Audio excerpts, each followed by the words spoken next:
So, this is an emergency episode of Higher Learning. We are reacting to the verdict in the Derek Chauvin trial. The verdict, as I'm sure all of you guys have already heard, is guilty. Guilty on all counts, guilty on 3 counts. Rachel, your immediate reactions to the verdict. Well, I'll tell you, I mean, from right when we heard that there was a verdict, I was a little taken aback. I guess I thought that it would be a couple of, like, at least another day before we heard back from the jury. At that point, it had been reported that there were no questions asked by the jury. That there were a lot of jury instructions in this case, a lot of definitions, a lot of different elements. And the fact that not one question was asked, I think, was very telling. So when I started to think of it in that way, I felt like I knew which way the verdict was going to go. But as we've seen before, you can never be too sure. So, it honestly threw me off my day because I had like a bunch of things. So I really wasn't expecting this today. But when the verdict came about, you know, obviously it's one of those things where you're always going to remember where you were, what you were doing when you heard the verdict announced. It was very quick. There wasn't a lot of explanation, straight to the point. Guilty on all 3 charges. I felt like I exhaled.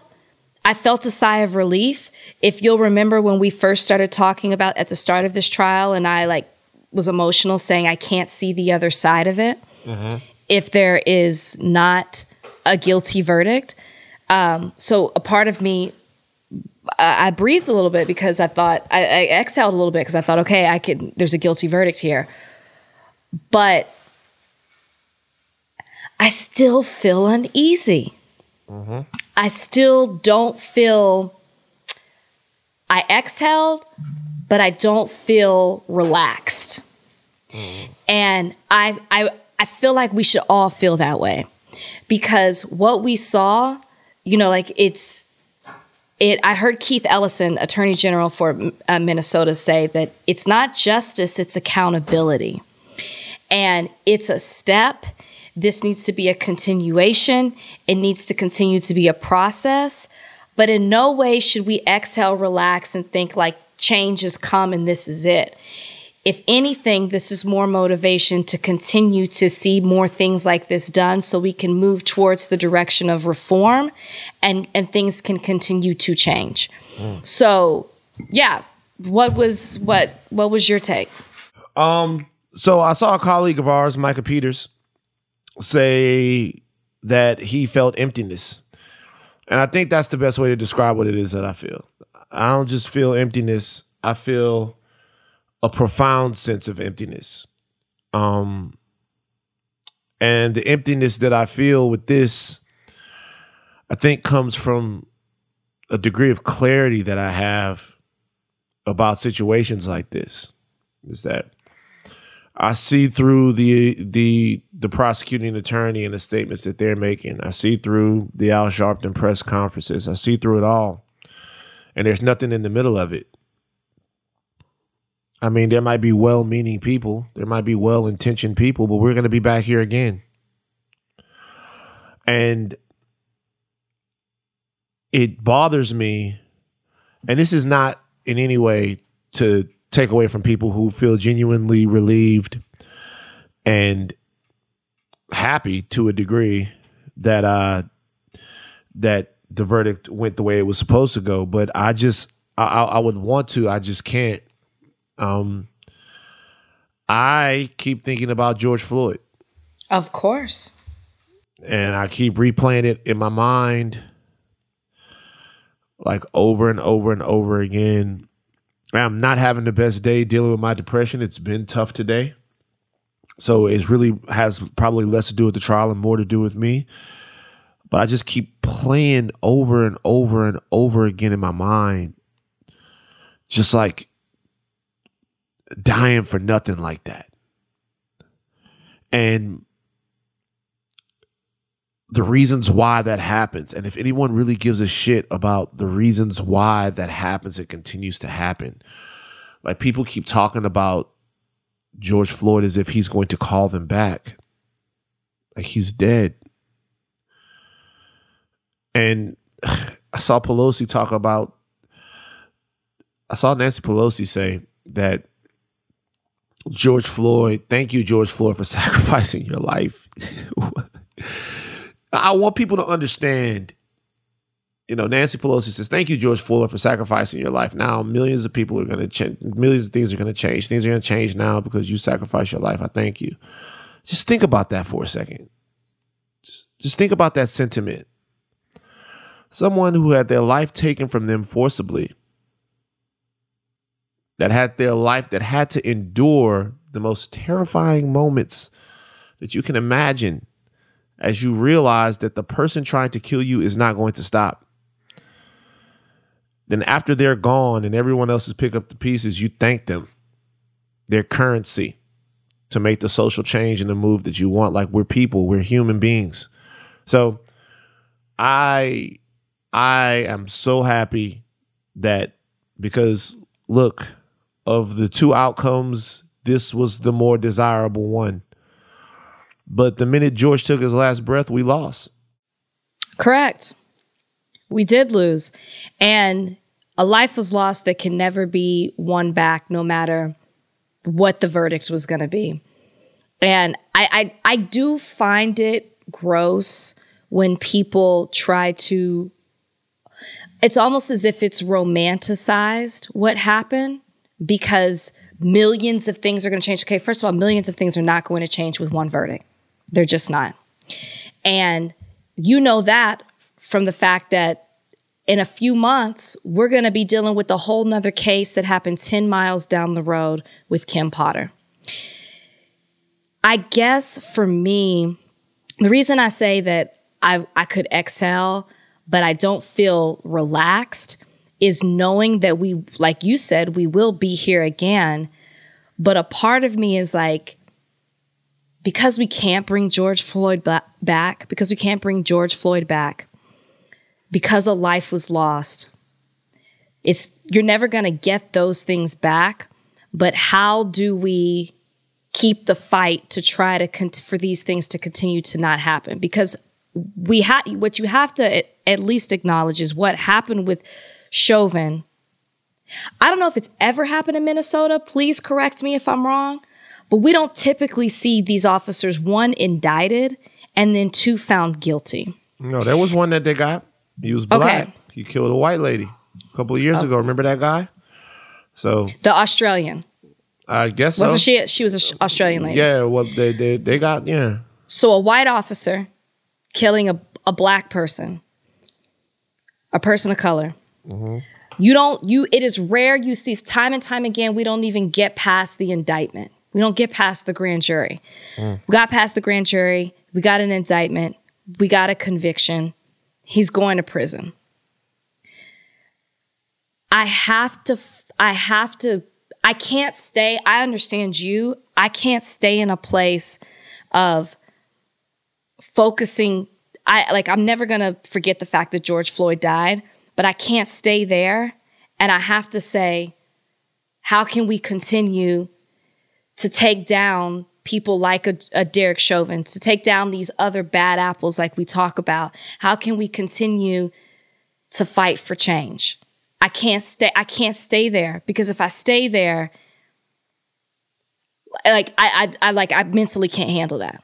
No. Do you see what I'm saying? Like, it's not, and I'm choosing my words carefully, because I'm not trying to say, oh, the silver lining, or oh, what's positive, because there isn't. That's why it's like, it's not justice that's served here. It's just him being held accountable, or him being punished for what he did that was wrong. Right. Murder. He killed someone. He should be punished. But there's still a corrupt system here. Just because Derek Chauvin was found guilty does not mean all is well in this country when it comes to policing. Just because an act has been named after him does not mean our problems have been solved. And the reason I say I can't relax is because I do not want people to get complacent. Mm-hmm. Don't think that because this happened, it's all good. This is just the beginning. Like you said, it's not the end. And if you think that there's any doubt in that, look at Dante Wright. Yeah. No, you're right. No, everything that you said is correct. I can't feel. I know. You know, it's crazy. When I was younger, I say that, you know, I'm so mad about the Nancy Pelosi thing, but and I'm very upset about it, but I actually understand like where she's coming from, because I think when I was younger, I would look at issues like this in the same way. There would be rallying cries. There would be things that would happen, and then we would know what we had to fix. But I think maybe it's the times that we live in now, or maybe it's me getting a little older. I humanize every single one of them. And if you do that, it gets hard to like move past it. I'm gonna be honest with you. I don't want to keep fighting for police reform. Like, I don't want to fight to make people understand what a human being I am. Man, I'm tired. So what do you want to do? I don't know. Can I ask you this? Before today, before we got the announcement of the verdict, did you think you would have a different reaction when this day finally came? 'Cause I did.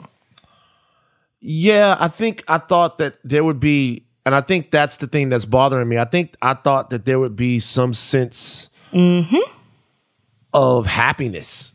I completely agree. I had people, I was at Extra. So people were running to my office. First I get the text message, the verdict, and people are running to come and tell me, and they're like, he's guilty, he's guilty. And I'm just kind of like, well, thank goodness, you know, like I was hoping that he would be guilty.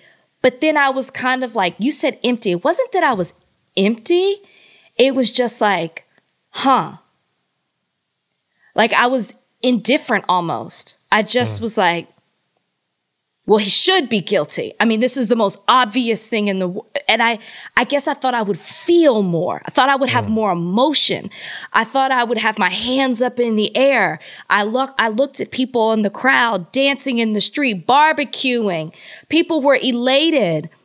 And then my thought was, and I actually turned to my boss and I said this, I said, where's the family? Where's the family? You know what I mean? Like, we're all affected by this, but where's George Floyd's family? President Biden called them. They showed it on CNN. There was some talk with them. Yeah, President Biden showed them. There was some stuff on CNN about it.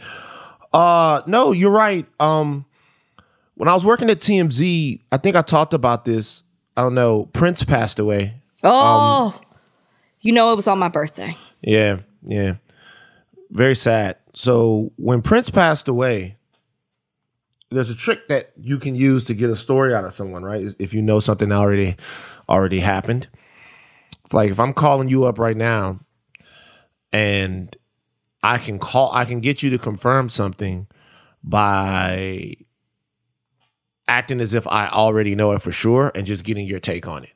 So I can call you and be like, hey, Rachel, like we are so happy that you signed with the Ringer or whatever. Or I can call your sister and be like, hey, Rachel just signed with the Ringer, or Rachel just got the job on Extra. And if you're not coordinated with your people, then you'll be like, oh yeah, we're super proud of her. And everybody was floored when they heard it. And then boom, you confirm our story. We put it up. All right. So that's how they got Prince's death. They did that to somebody tangential to Prince's family. Someone that knew somebody else, and you know, they knew that it was real. They had already known, but you know, they just want to confirm it before they put it up. And I remember when that happened, everybody in the office clapped. Like, hey, we got it. They clapped. Everyone clapped. I remember thinking, Jesus Christ. And, you know, I wasn't the only person. Evan said the same thing. Like, but I remember thinking, Jesus Christ. You know? Now, they weren't happy that Prince died. They were happy that, you know, they were first on the story. And when I look at this, it's it's like I'm happy. I guess that I'm content or relieved is the best word that I can use, that this went the right way, that there's some accountability, because certainly it would have been debilitating for it to have gone the other way. But this in and of itself is the perfect example of what it's like to be in our shoes sometimes. There's no right way to feel about this. There's no, not right way. There's no good way to feel about this. There's only the way of least damage. And if anyone is trying to understand what it is to be black, right? Think about trying to get through your life with the least amount of damage caused to you. Like, how do you think about that? You think about that. How do you live your life with the least amount of damage caused to you? And having that in your brain all the time. You know, you want to do this, but not too loud. You want to do that, but not too free. You want to say this, but you don't want to do it too out in the open, because you're trying to get back to wherever place you are with the least amount of damage that America is going to do to you. And that happens in your workplace. That happens when you're with the police. That happens when you're walking down the street. It happens in your own neighborhood from other people who look exactly like you. So and this, once again, is us celebrating just the bare minimum. What should happen. The least amount of damage. And isn't it crazy that we were scared that, as you said, least amount of damage, what could have happened? Like the fact that we had to even entertain that he could have been found not guilty, because it's such a reality for us. Yeah. Now, we should say that there's still a sentencing portion of this. And I'm sure we'll have Yoda on Thursday, or I guess Friday, to talk to everyone about what happens next. Because, I mean, he's looking at a number of years. I heard Stephen A. Smith say on SportsCenter that if he gets the maximum on everything, then it'll be like 75 years. I don't know if any of those sentences run concurrently or if any of those charges run concurrently. I don't know how that will work. So we'll have Yoden on to explain all of that. I do want to say something about what Stephen A. Smith said, though. Stop leaving out the women in the WNBA. I'm not, chastising Stephen A. because I've done this to myself as well. When we start talking about all the athletes and all the movements that were started around the killing of George Floyd and around other things that have gone on, stop leaving out the WNBA. He didn't name them when he was talking about it? I'm not even getting on them because I've done the same thing. Like, I did an interview with Dennis Rodman when I'm talking about all of these guys that have done all of this stuff.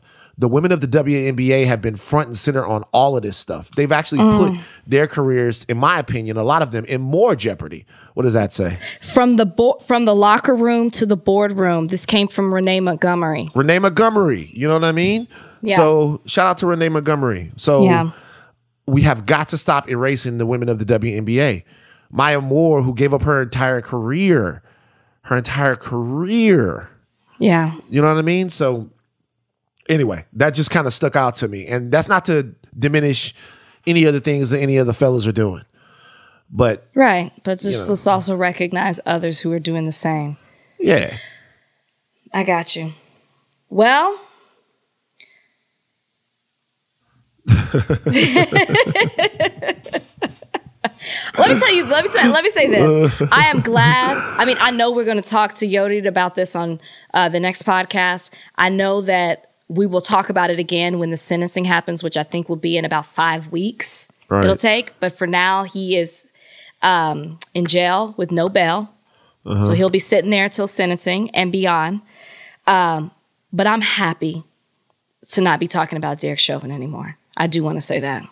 Yeah. Well, my heart goes out to George Floyd and his family, because for a lot of us, we will move on. You will remember George Floyd. We will never forget, ever forget. But we will move on with our lives, because that is human nature. But for them, that void will always be there. They're going to live with it every single day. So my heart goes out to the family.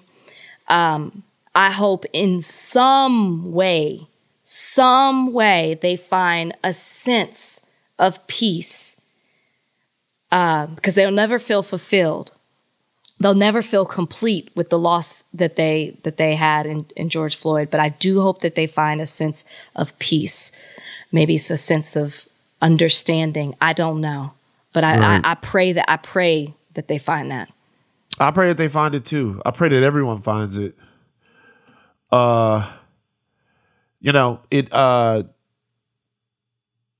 It's just, we just got to move through this time that we're in. It's tough sledding every single day.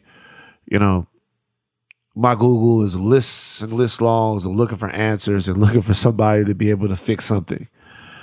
And because every day we're just assaulted by something, just every day. And it's like, man, I feel like I've aged 10 years in the last 10 months. All of this shit was happening as we weren't touching each other or staying away from each other and all of that stuff now. And it's like a dragon. It's like you know what I mean? Like a dragon. No, I don't know what you mean when you say a dragon. Dragons are relentless. Trauma is like a dragon. You ever watch like a medieval show or like a cartoon and you see the big dragon and you go, now how is he going to beat that dragon? I think that all the time. Game of Thrones, they took them dragons out. Yeah, but see, they had other supernatural dudes on their team. So they had because it was like the Night King, he could take a spear. Okay, this is true. The Night King. Throw it to, so the Night King, they had others, but that's not what I'm talking about. Look, if you got Hercules, then Hercules can kill the Hydra. You can do that. But if you just like Sir fucking Anthony or whoever, and you got a sword, not even Excalibur, you just got a sword that some dude made in a blacksmith shop over in Kensington, and you gotta kill a dragon. I watch these shows and I'm like, it's just like, now how this nigga gonna kill this dragon? You can't kill this dragon. The dragon is a big fucking scaly beast and it's old. It's not just that the dragon is big and that it breathes fire, that it's agile, it's old. So it's wise. So it's wise. It's been doing this for a long time. In the movies, they always kill the dragon.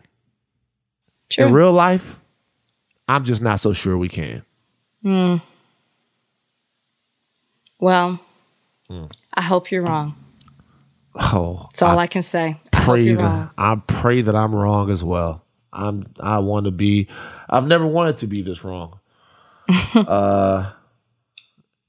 And just maybe I am. Just maybe I am. Okay. Hopefully you are. You got anything else? No. You're out of here? It's 4:20. Ooh. Okay. All right, Rach. The day before my birthday. Day before your birthday. Happy early birthday, Rach. Thank you. What do you guys got planned? I fully expect for you to actually tell me tomorrow as well.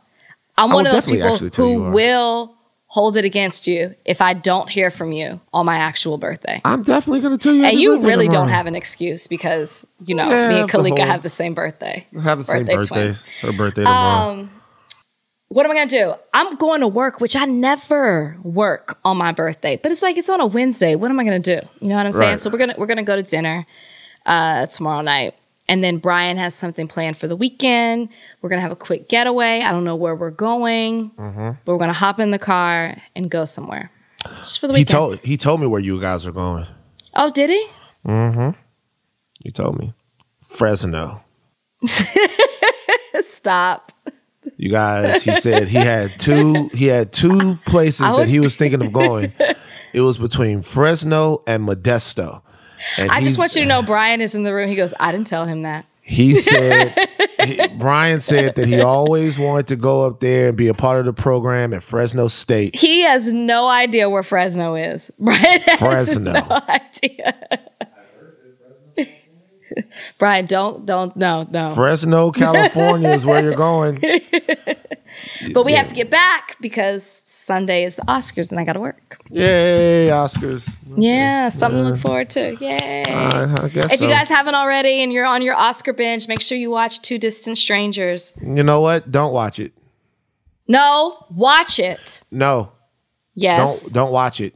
How about this? The movie is brilliant. It's amazing. So brilliant. All of that stuff. Don't watch it right now. Watch some cartoons. Watch something funny. Watch something inspirational. Watch the Dalai Lama talk. Watch something like that. You know, we made the movie, and the movie is an amazing testament to how we felt about the times that we're in right now. Give yourself a break. Give yourself a break. Then watch it. Watch the movie. I say don't give yourself a break. That's the problem. Don't give yourself. Take care of yourself mentally, but watch it. All right. Take your thinking caps off, but do not stop learning. We are out of here. Special Emergency Podcast. I am Van Lathan. I'm Rachel Lindsay. Peace. Bye, guys.